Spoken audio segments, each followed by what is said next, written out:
Our three of them, governors, welcome all. Thank you. Thank you. Hi, Tim. How are you? All right, Governor Davis, let me start with you. What is the most important problem confronting California? Well, by far, it's improving student performance. That's what I campaigned on, and that's going to be the highlight of my administration.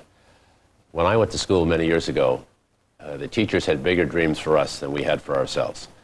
They stretched us, and they cajoled us, and they guilt-tripped us into being more than we intended to be. And I want to return what I call the spirit of higher expectations to our classroom. And very briefly, here's what we're doing. First, we're focusing on the basics, reading. Secondly, we have a high school graduation exam for every student. Third, we're improving teacher performance through peer review. And fourth, we're holding every school accountable for improved student performance. There's been a lot of discussion across the country and on this program about affirmative action and how California said no to affirmative action some time ago. You have proposed that 4% of students from each high school, with the top grades of each high school, be admitted to the state university system. Critics have said, Governor, someone could be 10% or 12% in a good school with great grades, and they're going to be penalized because you're taking kids from poor schools with poor performance, even though they're in the top 4%. How do you respond to that? Well, very simply, this program displaces no one. Because the university was only taking 11% and they have to take 12.5. So this 4% is in addition to who we accept anyway, but it rewards excellence. It's colorblind, and it tells every student, you have a chance to be at the University of California if you just do well at your high school. It doesn't matter what high school you're attending. And I think that's a powerful message that will empower students to be the best they can be, and it will put every high school on the hot seat because they'll have to offer the challenging courses that the university requires for admission. And finally, even if you're not in the top 4%, say you're in the top 8%, good things will happen to you. Princeton will offer you a scholarship. Cornell or Columbia will say, come here. So I think it's a very good idea, and I think it will pass. Governor Ventura, what's the biggest problem confronting Minnesota? Well, I think also schools are very big because, we faced the public school. They wanted to get vouchers to where people could send their kids to private school. And I'm a product of public schools. My children went to public schools, and I want to make them the best they can possibly be in the state of Minnesota, as well as lowering taxes. Because if you've ever been to Minnesota, our nickname is the land of 10,000 lakes, while the slang nickname is the land of 10,000 taxes. And so I think lowering taxes as well as solidifying the schools is the most important thing. Are you in favor of vouchers for students that send their children to private schools? No, I'm not. I believe that under the Constitution of the state of Minnesota, it says that the public will have, or the government will support public schools. And my view is I'm not opposed if people want to send their kids to private school, but they do that on their own. You ran a very vigorous campaign against taxes. Mm-hmm. You now have a 72% job approval rating, but there are some dissenters. Let me put on the screen from the Taxpayers Union of Minnesota. Candidate Ventura says ran on lower taxes, less government spending, and return all the surplus. But from Governor Ventura, we're seeing an appallingly small income tax cut, more government spending, and a return of only 2/3 of the surplus. I would say the governor has sold out the people he stood on the Capitol steps with, the Taxpayers League of Minnesota. Well, first of all, I think the Taxpayers League of Minnesota needs some credibility because I'm giving back all the surplus. The third that they're talking about that I'm not is the result of the tobacco settlement in a lawsuit. That's not surplus money, Tim. That's not overtaxation. That's the result of a lawsuit with the tobacco companies. And so how they can lump that as being surplus is beyond me. It's apples and oranges. And we're going to be in a fight here, the governors, on whether or not the federal government is going to want a piece of that tobacco money. If we go and give it all back in the form of a rebate of the tobacco money, what happens then if the federal government says, wait a minute, some of this money is ours? Are you finding it more difficult as governor delivering on promises than it was for a candidate to make promises? Oh, certainly. It's tougher once you sit in the chair, but I'm also, I think, if I can defend myself a little too, you're faced with a very critical situation as soon as you're elected. You have a date, February 16th, for us to get the budget out. So you can't become really a surgeon. You can't pull the scalpel out in that short length of time. Now, I got my budget out 3 weeks ahead of time, January 28th. The legislature has that budget now, but I now have 2 years when this budget is completed before my next one. And that's the one I think I can deliver on even more, because it won't be a rush to judgment, so to speak, where you have to rush in. And I've also learned very quickly that that government is like physics. For every action, there's a natural reaction. If you cut spending, where do you cut it from? And I find it very interesting. Everyone tells you cut, cut, cut, but just don't cut me. They don't want to tighten their belt buckle up and make those critical cuts. So over the next 2 years, I'll have another budget to deal with, too. And that will have the Ventura footprint. Stronger than this one. This one I'm proud of, and this one we did a great job on, but you're under the gun within 6 weeks to get out this, in our state, around a $23 billion budget biannual. Governor Whitman, biggest problem confronting New Jersey? Oh, it's reflective of what you hear here this morning. I mean, obviously, education is a critical issue. It's one I've been dealing with now since I became governor, and I'm very pleased to say that in our state, like many states, we were under a court order for spending in our special needs districts, and for the first time now in 28 years, we've gotten out from under it, and we've done that in a couple of different ways. One, we, for the first time in the state's history, put standards and accountability into our schools, and we're testing our kids in 4th, 8th, and 11th grades to see if the schools are delivering the education in the classroom. We are put teacher standards in. We're going to require our teachers to get 100 hours of continuing education every 5 years that are in concert with the standards, so we know that they can teach our kids what the children need to learn to succeed in the future.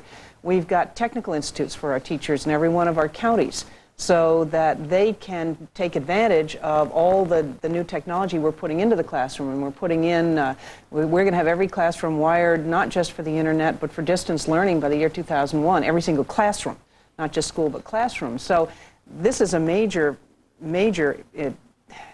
thrust for all of us, but I have a $1 billion property tax relief program that I want to get through, and of course we're going to save 1 million acres of open space in the state of New Jersey, so we've got some big issues. What can Washington do to help these states with education? Well, give them money and no regulations, or say to them, you must have student standards, you must have teacher standards, and we're going to be watching it from Washington to make sure you comply? Look, Tim, the state of New Jersey spends more now than we've ever spent on education. A third of our budget goes to education. We've spent a lot of time in developing our standards. We already have report cards for schools. I don't need the federal government coming in and saying that you've got to redo it to our precise standards, our wording. What you see now is a huge waste of money on bureaucracy. What I would like to see, sure, there's a role for the federal government to say there should be standards of some sort and be really the clearinghouse to tell us what's going on around the world so each state doesn't have to reinvent the wheel. But the more government strings that are on these dollars, the more difficult it becomes to deliver the education. One of the things that we have to do, and one of the things that we propose to our state Supreme Court that they have agreed with, is we want whole school reform in our special needs district. That means redesigning the entire public school system, using the parents and the teachers, getting everyone involved. If the money that the federal government now puts out is so finite, it says you can only spend it for this or for that, that money won't go toward helping those children learn, and that's what we want. We have to make sure the states have the constitutional responsibility to deliver education for our kids through the public school system. We have to have the flexibility to be able to do it. Governor Davis, 56% of the students in California are below competency, and yet California ranks 41 in the amount of money they provide to California school children. What can Washington do for you? Well, Washington can obviously provide resources, but we have to help ourselves. I agree with Governor Whitman that we need to have the flexibility to apply those resources where we think they could be best used. For example, I was just with Secretary Riley for 2 days last week in California, and he was telling me about a $1.2 billion that was appropriated to reduce class size to 18 in the first 3 grades. Now in California, this is one of the few areas where we're ahead in public education. We're already down to 20 per class size in K through 4. So that money, which is supposed to be earmarked to an area where we've already pretty much achieved the goal, would best serve our needs by reducing class size in math and English in the 10th grade, because we're just starting to put a high school graduation exam in, where other states have done that for 10 or 15 years. So if you say to the states, we'll hold you accountable, you just improve student performance, and we'll give you the money, that will give all the governors the flexibility to get the job done. Governor Ventura, what can Washington do for you? I got a better idea. Why does Washington get the money in the first place? Because I look at it very simply. Government doesn't create a dollar. When they spend a dollar here, they took that dollar from somewhere else, and the chances are they took $2 because they keep one for carrying charges on it. My view is if Washington didn't overtax us so much on their end, we would have that much more money to spend as individual states and allow us to take care of our own education system. Why should Washington be involved at all in states' education? If they didn't tax us so much, we'd have that much more to deal with, rather than going in this big circle of us sending our money to Washington and then Washington returning it to us. So you would cut federal taxes dramatically? I'd love to see it, absolutely. Then you'd have to raise state taxes to make up for that money that you don't get from the federal government for education? No, we wouldn't, because not necessarily, because then, well, maybe we would, but we wouldn't have to send as much to the feds. The closer you keep the money to you, Tim, the better bang for the dollar you get. The farther you send it, the less return you get back on it. Each of you governors have been confronted with your own crisis. Governor Whitman, the New Jersey State Police, accusations that they have been race profiling. One study indicated that in a 2-month period, 75% of the individuals arrested on the New Jersey Turnpike were minorities. Isn't it time, as some have called for in New Jersey, a federal Justice Department investigation to look into the New Jersey State Police?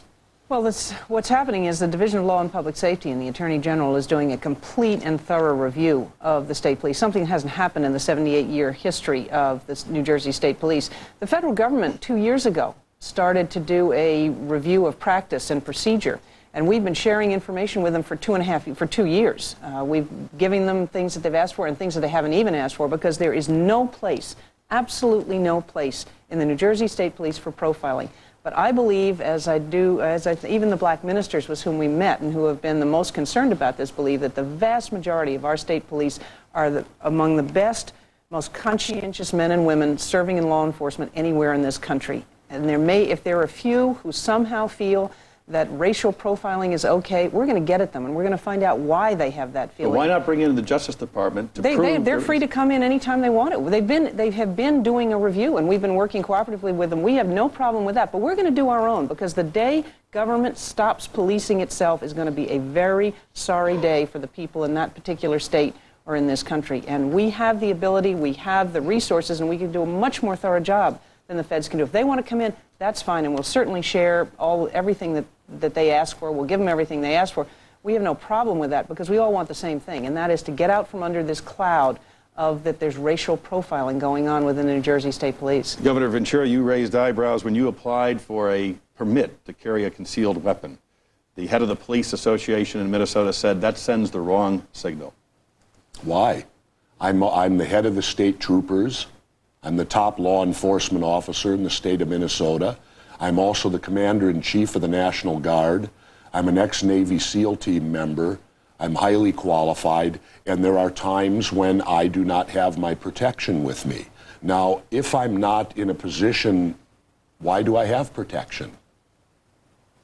I just had a death threat a week ago. Are you afraid, however, that there's now going to be a surge of applicants in Minnesota seeking concealed weapon permits, and that could trigger some real difficulties down the road? No, not at all, because I'm a citizen like everyone else, and I went through the procedure that you go through, that every citizen has the ability to go through, and if approved, they qualify and get the license. And I have not carried at all. I simply have a piece of paper in my wallet that says I have the ability to do so. And yet you find some of the legislatures accusing me of putting children in jeopardy in the Capitol. I have never once been armed in the Capitol yet, and I find that very disturbing, that they get diarrhea of the mouth when they don't even know what they're talking about. So you're not packing heat this morning with me? Not at all. Oh, thank God. I was Just this. Governor Davis, will the Democratic Party meet in California in the year 2000 for its convention? Well, that's what the tea leaves seem to be telling us, but as the real estate experts say, a deal doesn't close till it closes. I think it would make a lot of sense. The last time we had the Democrats there, we nominated John F. Kennedy in 1960. Almost 40 years have passed. So I think it would be a good place to highlight the Democrats in the country's largest state with the most diverse population on the planet Earth. We have about 150 languages spoken there, and would be a good statement to say that if this state can prosper and succeed and show how people of different races can work together, we're going to have our convention right there. In Los Angeles? In Los Angeles. Are you supporting Al Gore? I'm not supporting anyone yet, although it's no secret that I'm a good friend of Al Gore's, and we both practice the politics of dullness and have overcome that handicap. But people elected me to get some reform in education. That's my first priority. There'll be time enough to take a position in the presidential race. If you were asked to be the vice presidential nominee in the year 2000, would you accept? I'm going to give you an answer in one word. No. Absolutely, under no circumstances. None. That would be a great honor, but this is a great honor, and I took an oath to serve the people of California, and I expect to do that. Governor Whitman, Frank Lautenberg, the senator from New Jersey, announced he will not seek re-election. Will Christy Todd Whitman seek the Senate seat from New Jersey in the year 2000? Well, I'm going to look at it seriously, but I love the job I've got. Now, I'm term limited, so it will be ending my term a year short, but my main concern is getting my property tax relief through, making sure that whole school reform is working for our kids, and getting us well on the track to preserving our 1,000,000 acres. If I think I can do that in a year and a half rather than 2.5 years that I have left, I'll seriously consider it. I'm going to make a decision in the not-too-distant future because I don't think it's fair to string people out. It's not a game. It's something that I've got to decide for myself, for the kids, and for the state. How I can best serve the state. How much time do you have, weeks or months? No, it would be the next 30, 60 days at the longest. Can you serve as governor and still run for the Senate? Oh, sure. Absolutely. You wouldn't resign as governor? No, there's no reason to do that at all. George Voinovich, I think, showed us the way on that as well as anyone could possibly do it. You were in Miami last week, and we showed at the beginning of our program some bites. Let me show you what you said to your fellow Republicans and then get your reaction. I'll put it on the screen right now. The fact is that many Americans right now have an impression of a Republican Party that's mean-spirited, vindictive, was not attending to the public's business. And it's not up to us to argue with those critics right now. It's up to us to figure out how we repair the damage and how we move on. Repair the damage. The Republicans are perceived as the impeachment party? Absolutely. I mean, I think we'd be crazy to pretend that isn't the perception. Again, it has nothing to do with whether that's good or bad, right or wrong. I have very strong opinions of all that has gone on in the White House. But right now, what we need to do is talk about the future, talk about the issues that affect people in their homes, their jobs, their ability to support themselves, for their children to get the best education possible, a quality of life, reducing crime. Those are the kinds of things that people care about every day in their lives. And as a party, we have a wonderfully strong record to run on. And if you look at what Republican governors across the nation and governors in general have been doing, we've been not only addressing those issues, talking about those issues, we've been acting and delivering on those issues. All of us have seen crime go down. New Jersey is leading the Northeast in getting new jobs and giving people hope and opportunity. We're reforming welfare. We're focusing on the issues that really matter to the public and to people. And as a party, that's what we should be talking about, because we can all agree on those things and we can move forward together on it. This is past us now. This is over. The impeachment process is done with, and I think we ought to leave it there. What did we learn from the impeachment process, Governor Ventura? What did I learn from it? I don't know. I didn't, Tim, pay that much attention to it, to be honest with you. I was involved in the biannual budget of Minnesota, getting my feet wet, neck deep, all the way in taking care of Minnesota's business. And to me, that was left up to our Congress and our Senate to do their jobs, not for me as a governor to do it. Yesterday, you were quoted in your local paper saying, "If I want to be president, I probably could be." Well, you got to pull the press's leg now and then. Keep them jumping, keep them hopping, because if you don't do that, then they'll bring up insignificant stuff. Will you run for president? No. Never. You never say never, Tim. I mean, I've learned that in 47 years of life, that you never say never to anything, but I can guarantee you it won't be in 2000, because I have another budget I have to produce, and again, as Gray stated, I made a commitment to the state of Minnesota that I would be their governor for 4 years, and I will fulfill that commitment. Your Jesse Ventura website, however, has a 2,000 campaign list. You want names to sign up. Are you trying to build a base for another Reform Party candidate? Yes, not me, but we're trying to build a base so that we can have a solid third-party candidate run for the presidency. And I would support that candidate because as I am a third-party candidate in Minnesota, I would love to see the third party rise up across the country because I think we need someone, as I told you before we went on the air, that can wear the striped shirt and act as a referee. Is that person Ross Perot? Mr. Perot has run twice already. I would personally prefer to see us come up with a new candidate because as much as I respect Mr. Perot, it's time for our party to move on and it's time for our party to come up with a new viable candidate. Who would be my personal choice Sure. right now? Yes. If we could convince him? Yes. And in all due respect to his wife, because he's already served his country, I would love to latch on to Colin Powell. There's an article in the New York papers today, tossing hats into a new ring, how more wrestlers are seeking public office. And they credit you for this surge. Bob Backlund running for Congress in Connecticut, Jerry the King Lawler running for mayor of Memphis, Tennessee, Jumping Johnny DeFazio running for Allegheny Council, Dirty Harry Venus, the mayor of Davis, Florida. What have you started? I don't know. All I did, and I can honestly say, let's remember, Tim, I was a mayor. I mean, I served as mayor from 91 to 95 of Brooklyn Park, Minnesota, which is about the 6th largest city, I believe, in Minnesota. I had left wrestling. I hadn't been in the ring since 1986. So my career moved on. Hey, this is America. If lawyers can run, why can't wrestlers? Well, we can all share, too. And we certainly have enough lawyers out there. But when someone like Hulk Hogan, after you get elected, announces he's running for president and uses that as part of his shtick to bring in audiences and taunt with crowds, isn't that a little bit, how would you describe it? Well, you know, that's his gimmick, trying to draw crowds, precisely what you talked about. And you know, and maybe he's jealous because, you know, it's amazing. He's the most famous wrestler. He's the richest wrestler. But in one election, I became the most credible wrestler in the world, and maybe he can't really deal with that personally with his ego. You know, you're seated with someone else who has been recognized. I have a belt. I have a belt. I am one of the few other governors that actually has a WWF. I'm a champion tax cutter is what I am. Really? From the WWF? Yeah, well, very good. Hey, the There you have it. Undertaker Very gave me good. this one. Governor Actually, Davis, we gotta before we get him to go, sign it. before we go, I don't have a belt. I don't know. and we're not going to arm wrestle, was black, believe me. it was nice, and Before now we it's go, there's been a lot of speculation about Dianne Feinstein, the senator from California, being selected for vice president. Would you encourage that? I think she's done a great job in the Senate. Obviously, that's the choice of our nominee, but she'd be a very credible representative on the ticket. Then you, as governor, would have to replace her in the U.S. Senate. The Hotline political newsletter down here said you could pick Bill Clinton, the former president, and then Bill and Hillary could serve together. Any chance of that? This is just a bubbling soap opera back here. we're into trying to do the public's business back in California. Whatever happened to having to live in the state?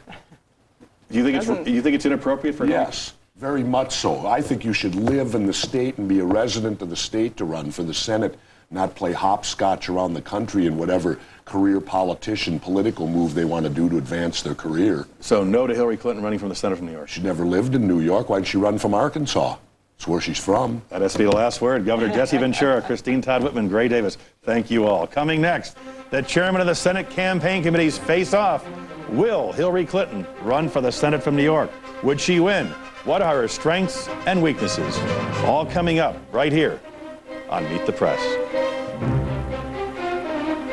Meet the Press is sponsored by ADM, Supermarket to the World, and GE, online at www.ge.com. GE, we bring good things to life.